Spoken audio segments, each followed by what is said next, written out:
Assalamualaikum warahmatullahi wabarakatuh. Sampurasun. Halo semuanya, perkenalkan saya Nazmi. Saya lolos CPNS dosen formasi tahun 2019.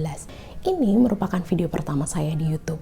Insya Allah nanti di channel ini saya akan membahas berbagai hal menarik yang berkaitan dengan proses perekrutan CASN, tips dan trik serta cara belajar efektif agar dapat lolos tes CASN tahun ini berdasarkan pengalaman saya dan juga rekan-rekan saya yang telah lolos tes CPNS tahun 2019. Lalu di channel ini juga nanti saya akan membahas berbagai soal yang sering muncul pada tes CPNS di tahun-tahun sebelumnya. Semoga dengan adanya channel ini dapat membantu rekan-rekan semua agar dapat lolos tes CASN tahun ini. Amin. Oke, tanpa berlama-lama lagi, kita mulai video pertamanya.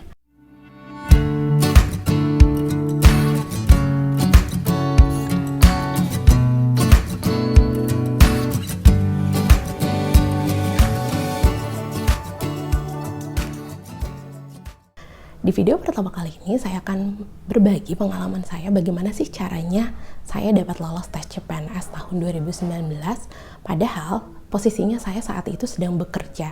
Bagaimana cara saya belajar yang efektif agar dapat lolos tes CPNS tahun 2019. Terlebih dahulu saya menganalogikan tes CPNS itu sebagai 4 anak tangga yang berbeda. Goalnya adalah mendapatkan SK CPNS. Jadi tahapan demi tahapan harus kita lalui dengan baik agar bisa lolos tes CPNS. Anak tangga yang pertama adalah seleksi administrasi awal.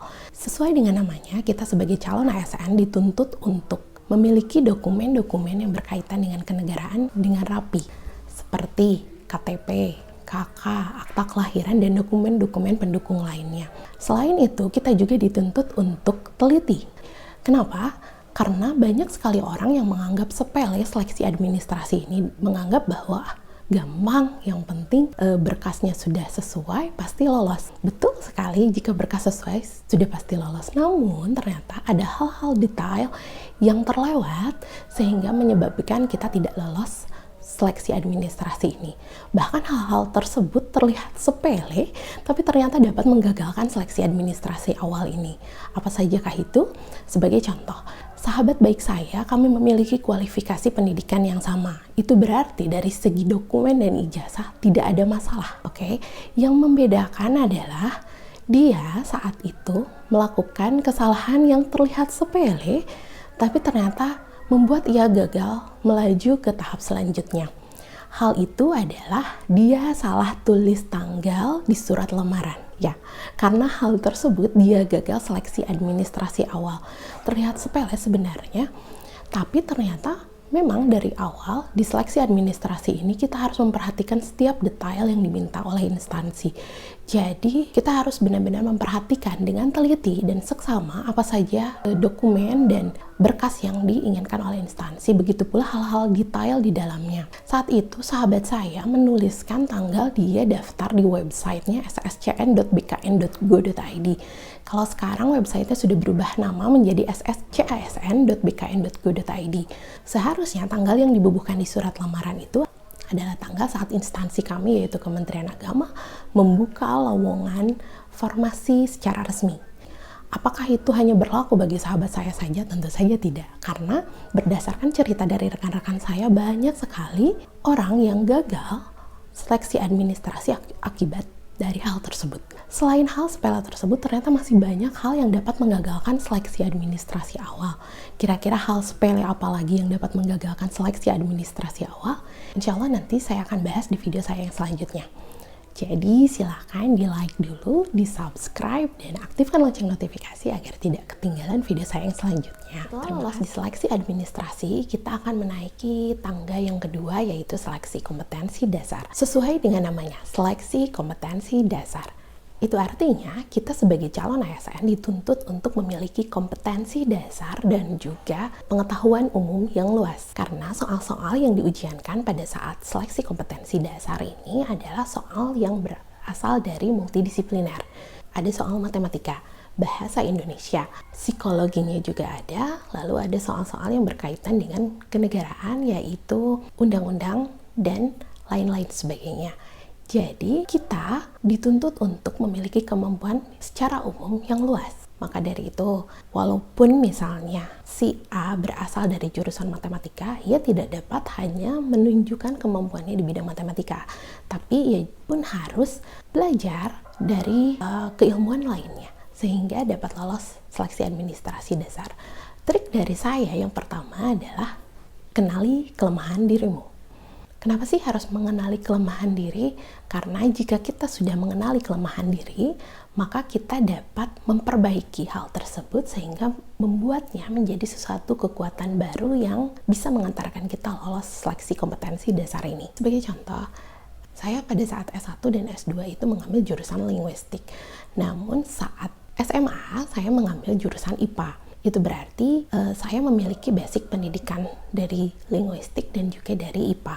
Alhamdulillahnya tidak memiliki kesulitan di bidang eksak seperti matematika. Jadi ketika saya mengerjakan soal-soal yang berkaitan dengan matematika seperti aritmatika dasar atau aritmatika sosial, saya tidak memiliki kesulitan berarti. Namun kelemahan saya adalah saya tidak terlalu suka hafalan.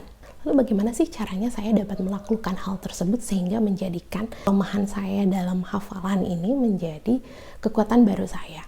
Hal yang pertama kali saya lakukan untuk menaklukkan kelemahan saya tersebut adalah mencari referensi di buku dan juga di internet mengenai soal-soal yang sering muncul saat tes CPNS. Ketika saya sudah tahu, saya dapat menemukan bentuk-bentuk soal yang berkaitan dengan hafalan.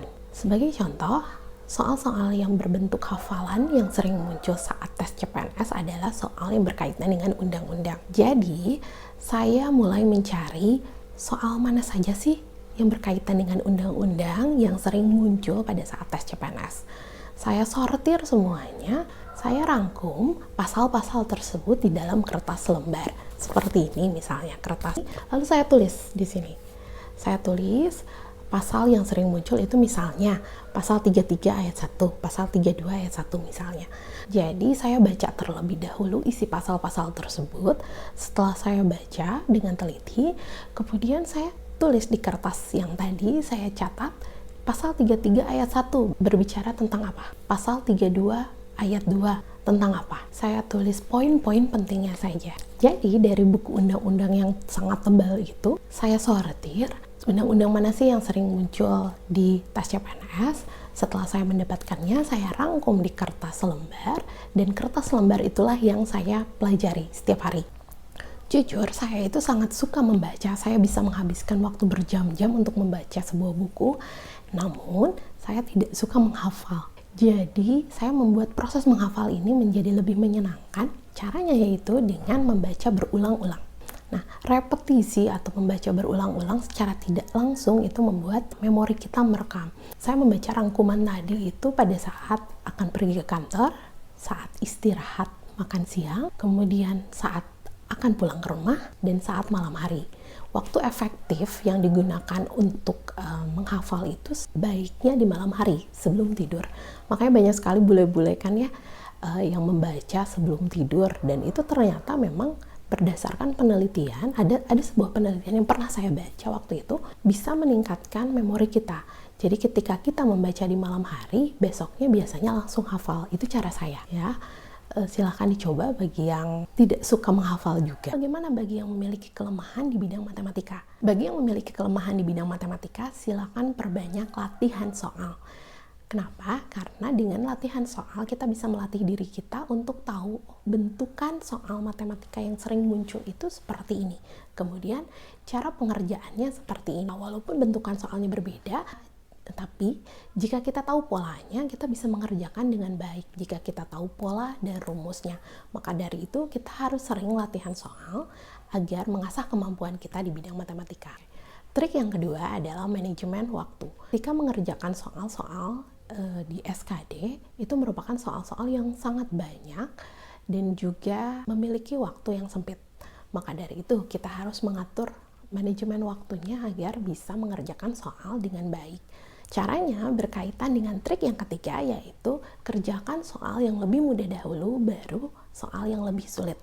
Ini terdengar klise, tapi ternyata memang cara ini menurut saya sangat efektif. Ketika kita belajar mengenai manajemen waktu, kita akan memprioritaskan soal yang lebih mudah dahulu, baru mengerjakan soal yang lebih sulit. Karena jika kita menghabiskan waktu di soal yang lebih sulit, itu akan menyita waktu kita dan mengambil jatah waktu untuk mengerjakan soal-soal yang lainnya. Kalau saya waktu itu, saya mencoba mengerjakan satu soal dengan menggunakan stopwatch.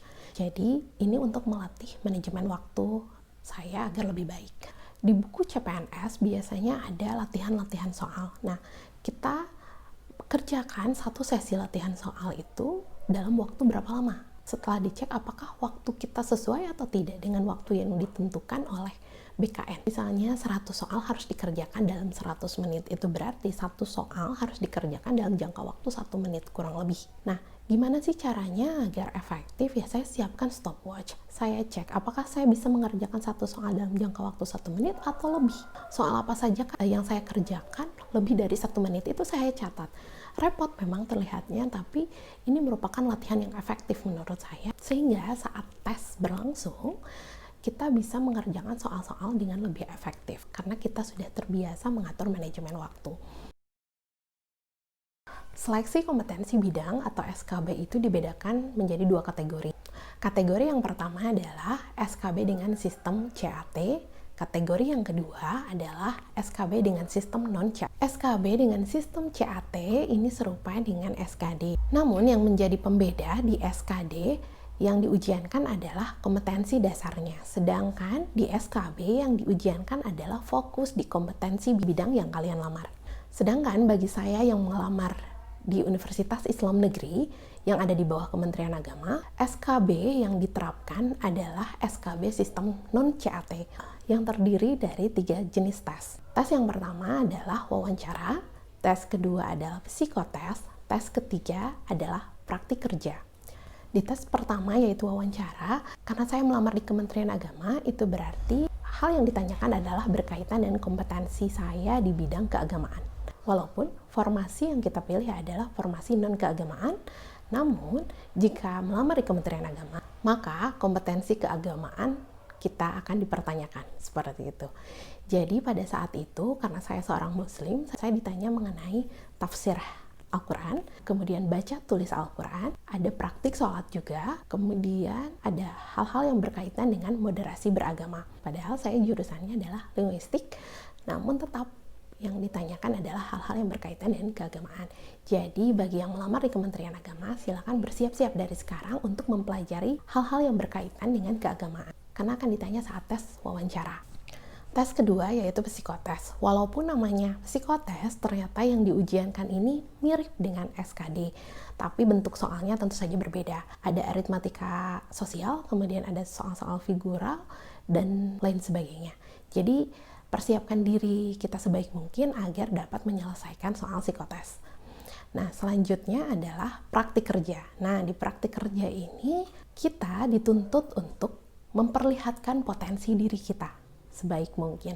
Karena saya melamar pada posisi dosen, itu berarti saya harus melakukan micro teaching pada saat praktik kerja. Saya perlihatkan kemampuan saya dalam mengajar, kemudian hal apa saja yang harus saya persiapkan ketika mengajar, nanti itu akan ditanya oleh penguji. Tips dari saya untuk SKB adalah gali dan perlihatkan potensi dirimu.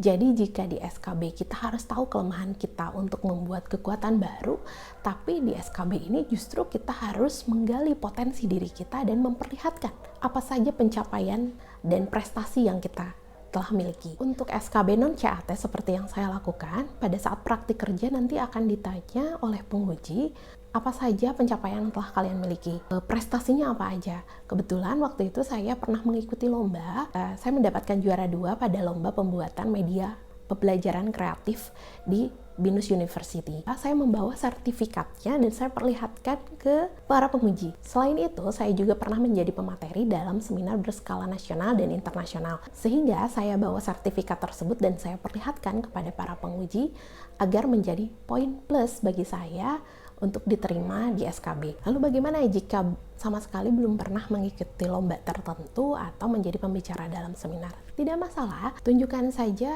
apa kelebihanmu. Jika misalnya pernah mengikuti seminar-seminar walaupun hanya sebagai anggota, tunjukkan sertifikatnya. Tips yang kedua untuk menghadapi SKB adalah cek job description dari pekerjaan yang kita lamar. Misalnya saya melamar sebagai dosen, saya cek dosen itu tugasnya apa saja, ngapain aja, apakah hanya mengajar? Ternyata tidak. Tugas dari seorang dosen itu harus mendalami tridharma perguruan tinggi. Harus ada penelitian dan pengabdian kepada masyarakat juga.